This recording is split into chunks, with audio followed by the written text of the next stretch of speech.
Welcome to Initial Solution. I'm going to show you how to upload document into ChatGPT. Let's start.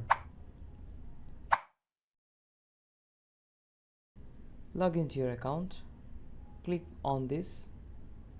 Select your document and open to upload.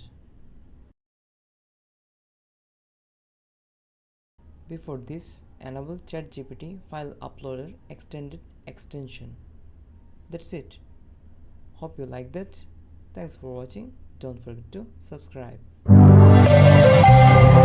This video is sponsored by Zerosoft. Zerosoft offers graphics design, UI UX design, digital marketing, and web development. Elevate your brand with Zerosoft today. For more details, check the description box.